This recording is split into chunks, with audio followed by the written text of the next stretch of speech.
गुरुर्ब्रह्मा गुरुर्विष्णु गुरुर्देवो महेश्वरा गुरुर्साक्षात् परं ब्रह्म तस्मै श्री गुरुवे नमः।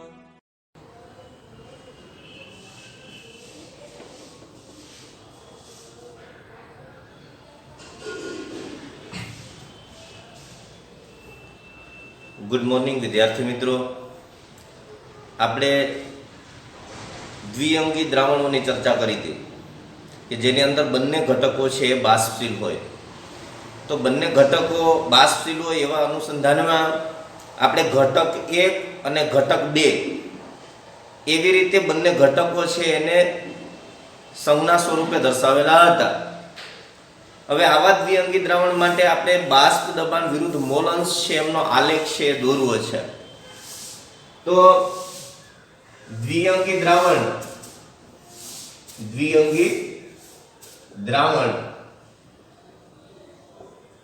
કે જેની અંદર આપણે ઘટક 1 અને ઘટક 2 ની વાત કરી હતી કે જે બંને છે એ કેવા છે? બંને બાષ્પશીલ ઘટકો છે. હવે એમના બાષ્પ દબાણ વિરુદ્ધ મોલ અંશનો આલેખ દોરીએ.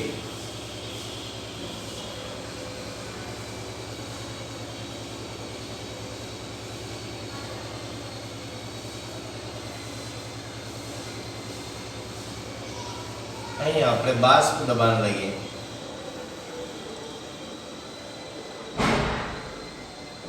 એના વિરુદ્ધ મોલ અંશનો આલેખ. મોલ અંશ. હવે આપણી પાસે દ્રાવણની અંદર કેટલા ઘટકો છે? બે ઘટકો છે, ઘટક 1 અને ઘટક 2. ધારો કે ઘટક 1 છે x1 એના મોલ અંશ 1 છે, તો ઘટક 2 છે એના મોલ અંશ 0 હોય. કારણ કે દ્રાવણમાં રહેલા કુલ ઘટકોના મોલ અંશનો સરવાળો 1 થાય. તો જો ઘટક 2 ના મોલ અંશ 0 હોય તો ઘટક 1 ના મોલ અંશ 1 છે, કારણ કે x1 + x2 = 0 થાય. હવે ઘટક 2 ના મોલ અંશ 0 છે અને એ ઘટક 2 ના મોલ અંશ આપણે વધારતા જઈએ. ઘટક 2 ના મોલ અંશ અહીંયા 0 છે, એ ઘટક 2 ના મોલ અંશ છે વધારતા જઈએ તો ઘટક 2 ના મોલ અંશના અનુસંધાનમાં એનું બાષ્પ દબાણ પણ વધે છે. બાષ્પ દબાણ પણ શું થશે? ઘટક 2 ના મોલ અંશ વધતા જશે એમ બાષ્પ દબાણ પણ વધતું જશે. તો ઘટક 2 ના મોલ અંશ 0 છે એ વધતા વધતા ઘટક 2 ના મોલ અંશ એટલે કે x2 એ 1 થઈ જાય ત્યારે x1 છે 0 થશે. એટલે કે ઘટક 1 ના મોલ અંશ 0 થઈ જશે. હવે ઘટક 1 ના મોલ અંશ 0 થઈ જાય અને x2 છે એના મોલ અંશ 1 થાય તો આપણને ખબર છે, શું ખબર છે? કે ઘટક 1 છે એનું આંશિક બાષ્પ દબાણ P1 બરાબર P10 * x1. આ સૂત્ર આપણે ભણ્યા બરાબર. અને બીજા સૂત્રનો આપણે અભ્યાસ કર્યો તો P2 બરાબર P20 * x2. x2 ના મોલ અંશ વધતા વધતા જ્યારે 1 થઈ જાય છે, x2 1 થઈ જાય છે, મતલબ કે ઘટક 2 ના મોલ અંશ છે એ એકમ થાય છે. આ એકમ થઈ જાય ત્યારે દ્રાવણનું કુલ બાષ્પ દબાણ છે P2 એ બરાબર P20 છે થાય, કારણ કે x2 બરાબર 1 થઈ જાય, એકમ થઈ જાય. તો ત્યારે ઘટક 1 એમાં છે નહીં. એનો અર્થ એવો થયો કે ઘટક 2 જ છે. તો ઘટક 2 જ છે એનો અર્થ એવો થયો કે હવે એ શુદ્ધ ઘટક છે. તો એ શુદ્ધ ઘટકનું બાષ્પ દબાણ છે એને આપણે P20 વડે દર્શાવીએ. એટલે કે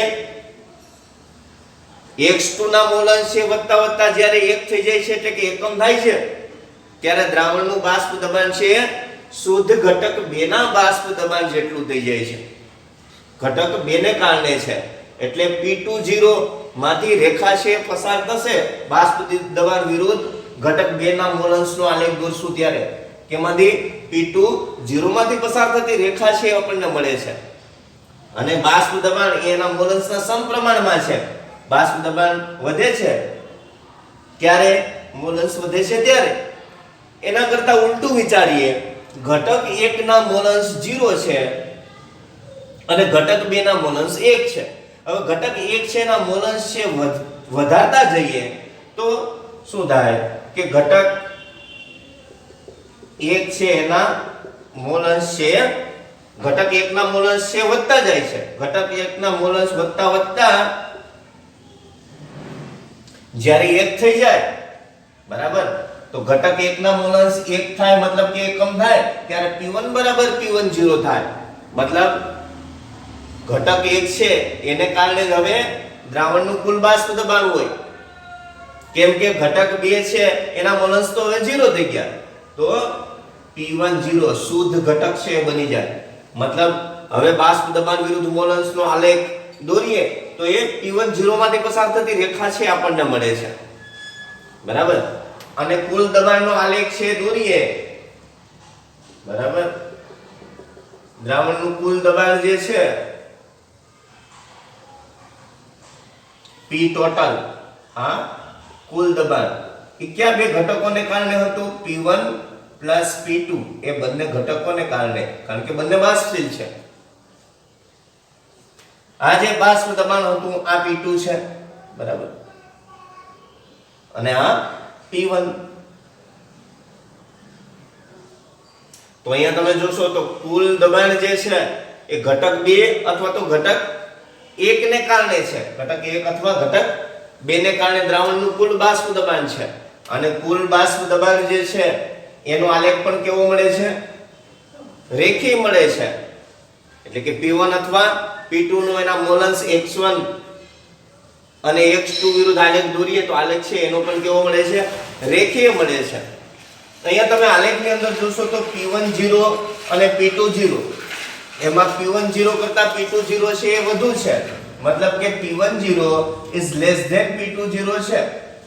એનો સીધો અર્થ શું થયો કે ઘટક 1 કરતા ઘટક 2 છે એ વધુ બાષ્પશીલ છે.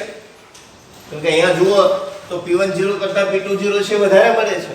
એનો અર્થ એવો થયો કે ઘટક 1 કરતા ઘટક 2 વધુ બાષ્પશીલ છે. એમ ના કહીએ તો એમ પણ કહેવાય કે ઘટક 2 કરતા ઘટક 1 છે ઓછો બાષ્પશીલ છે.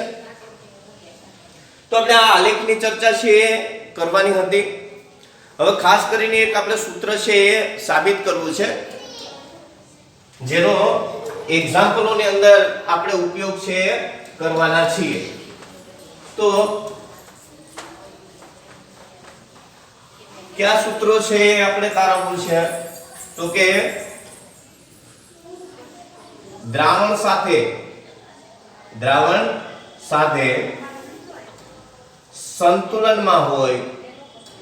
સંતુલનમાં રહેલી બાષ્પ કલાનું સંઘટન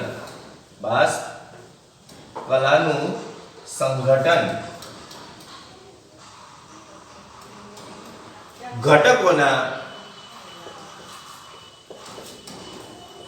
આંશિક દબાણના આધારે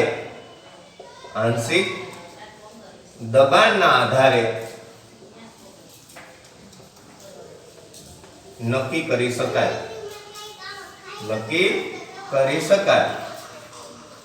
તો ખાસ કરીને દ્રાવણ સાથે સંતુલનમાં રહેલી બાષ્પ કલાનું સંઘટન આપણે જોઈએ છે. તો ઘટકોના આંશિક દબાણના આધારે નક્કી કરી શકીએ. તો ઘટકોના આંશિક દબાણના આધારે કેવી રીતના નક્કી કરી શકીએ તો કે ડાલ્ટનના આંશિક દબાણનો નિયમનો ઉપયોગ કરીને. તો ડાલ્ટનના આંશિક દબાણના નિયમનો ઉપયોગ કરી અને આપણે બાષ્પ કલાનું સંઘટન છે એ નક્કી કરી શકતા હોઈએ બરાબર. તો આપણને ટેક્સ્ટ બુકની અંદર જે સીધા સૂત્ર આપ્યા છે બરાબર કે P1 બરાબર y1 * P ટોટલ કે P2 બરાબર y2 * P ટોટલ અથવા તો સામાન્ય સ્વરૂપમાં સૂત્ર છે એને દર્શાવ્યું છે Pi બરાબર yi * P ટોટલ. તો આપણે એને સાબિત કરવાનો પ્રયત્ન છે એ કરવો છે. ત્રણ સૂત્રો છે P1 બરાબર y1 * P ટોટલ, P2 બરાબર y2 * P ટોટલ અને સામાન્ય સ્વરૂપમાં આપણને સૂત્ર આપ્યું છે Pi બરાબર yi * P ટોટલ. આ સૂત્રને આપણે ડાલ્ટનના આંશિક દબાણના નિયમનો ઉપયોગ કરીને તારવીએ. ધારો કે આપણી પાસે બે ઘટકો છે એવું માની લઈએ તો એક પાત્ર જે છે એક પાત્ર છે, બંધ પાત્ર આપણે લઈએ અને એ બંધ પાત્રની અંદર આપણે બે ઘટકો છે એ લઈએ. દ્રાવણની અંદર કેટલા ઘટકો છે? બે ઘટકો છે. એક ઘટક 1 અને ઘટક 2. ધારો કે ઘટક 1 છે એના મોલ N1 હોય અને ઘટક 2 છે એના મોલ N2 હોય. આ બંને ઘટકો જે છે એને આપણે અચળ તાપમાને અને અચળ કદે બંધ પાત્રની અંદર રાખેલા છે. એટલે T અને V છે એ બંને અચળ છે માનીએ છીએ. અચળ તાપમાને અને અચળ કદે ઘટક 1 અને ઘટક 2 કે જે બાષ્પ કલામાં છે અથવા તો વાયુમય અવસ્થામાં છે એને આપણે બંધ પાત્રની અંદર લીધા છે. ઘટક 1 ના મોલ છે N1 અને ઘટક 2 છે એના મોલ છે N2 છે. આ બંને વાયુઓ છે એ આદર્શ છે એમ માનીએ તો આદર્શ વાયુ સમીકરણ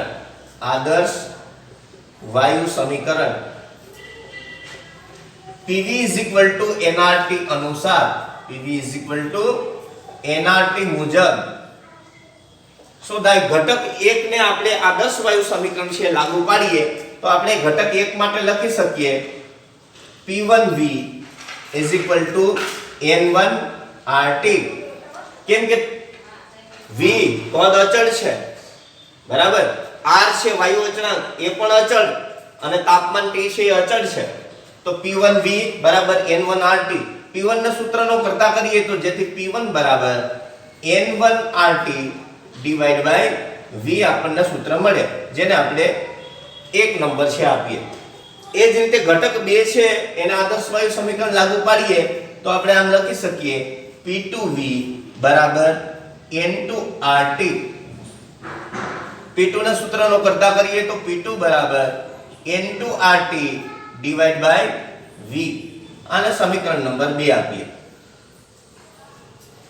હવે ડાલ્ટનના આંશિક દબાણના નિયમનો ઉપયોગ કરીએ તો ડાલ્ટનના આંશિક દબાણના નિયમ મુજબ ડાલ્ટનનો આંશિક દબાણનો નિયમ શું છે કે બંધ પાત્રની અંદર રહેલા વાયુઓનું કુલ દબાણ એટલે કે P ટોટલ પાત્રની અંદર રહેલા જુદા જુદા વાયુઓના સ્વતંત્ર અથવા તો વિભાગી અથવા તો આંશિક દબાણના સરવાળા જેટલું હોય છે. તો કુલ દબાણ P ટોટલ બરાબર P1 P2. આપણી પાસે બે ઘટકો છે એટલે P1 P2. P1 બરાબર શું છે? N1RT divide by V. એ કિંમત છે આપણે મૂકી દઈએ તો N1RT divide by V plus P2 બરાબર N2RT divide by V N2RT divide by V. કોના બરાબર છે? આ કુલ દબાણ બરાબર એટલે કે P ટોટલ બરાબર. જેથી P ટોટલ બરાબર શું થશે? આ બંનેની અંદરથી RT બાય V છે એ કોમન કાઢી લઈએ તો અહીંયા વધશે N1 N2 RT divide by V common. આ ઘટક 1 ના મોલ છે અને આ ઘટક 2 ના મોલ છે. તો દ્રાવણની અંદર તો બે જ ઘટકો છે, ઘટક 1 અને ઘટક 2. તો એને આપણે N1 ઘટક 1 ના મોલ વત્તા ઘટક 2 ના મોલ બરાબર કુલ મોલ, કારણ કે ઘટક 2 જ છે એટલે આમ લખી શકીએ P ટોટલ બરાબર કુલ મોલ એટલે N total into RT divide by V. આને સમીકરણ નંબર 3 આપીએ. હવે આપણે સમીકરણ 1 ને સમીકરણ 3 વડે ભાગી નાખીએ. સમીકરણ 3 ને સમીકરણ 1 વડે ભાગતા સમીકરણ 3 ને સમીકરણ 1 વડે ભાગીએ તો સમીકરણ 3 છે P ટોટલ, એને ભાગ્યા સમીકરણ 1 P1 બરાબર સમીકરણ 3 N total into RT divided by V into RT divided by V. આ સમીકરણ નંબર 3 છે. 1 વડે આપણે ભાગીએ છીએ સમીકરણ 3 ને 1 વડે ભાગીએ છીએ તો ભાગ્યા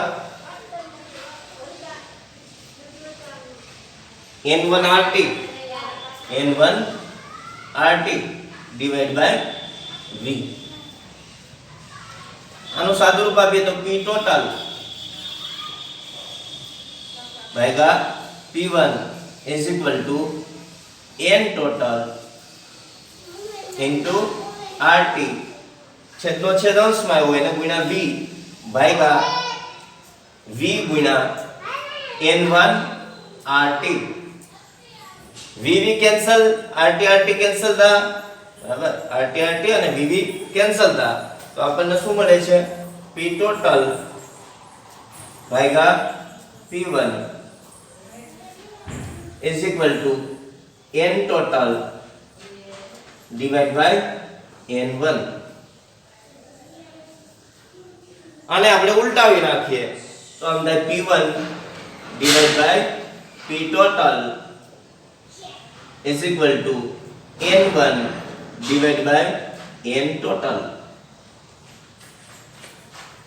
આપણને ખબર છે કે ઘટક 1 ના મોલ એના છેદમાં કુલ ઘટકોના મોલ છે તો n1 divided by n total બરાબર x1 અથવા તો આપણે y સિમ્બોલ થી દર્શાવતા હોઈએ તો મોલ અંશને y કહીએ તો મોલના છેદમાં કુલ મોલ એટલે મોલ અંશ પણ કોના ઘટક 1 ના તો n1 ના છેદમાં n ટોટલ બરાબર આપણે y1 લઈએ તો p1 ના છેદમાં p ટોટલ બરાબર y1 કોના બરાબર આપણે લઈએ છીએ n1 divide by n total છે એની જગ્યાએ બરાબર જેથી આપણને શું મળશે p1 બરાબર y1 p ટોટલ બરાબર તો p1 બરાબર y1 p ટોટલ આપણું જે પાઠ્યપુસ્તકનું સમીકરણ સીધું આપ્યું હતું એ છે આપણે સાબિત છે કરી શકા. એવી જ રીતના સમીકરણ 2 જે છે બરાબર તો એ સમીકરણ 3 ને સમીકરણ 2 વડે ભાગો તો આપણને શું મળશે p2 બરાબર y2 p ટોટલ બરાબર. એ રીતે આ ઘટકો છે વિચારવામાં આવે તો પણ એ પ્રમાણે સમીકરણો છે એ મેળવી શકાય. ઘટક 1 અને ઘટક 2 લીધો એના બદલે ઘટક a ઘટક b અથવા તો ઘટક c લ્યો. ઘટક a b c લીધું હોય તો 1 ની જગ્યાએ a આવે 2 ની જગ્યાએ b આવે અને હજુ ત્રીજું સમીકરણ લીધું હોય તો pc v બરાબર nc rt એ પ્રમાણે 3 ઘટકો માટે પણ આપણે તારવી શકીએ છીએ. ઓકે.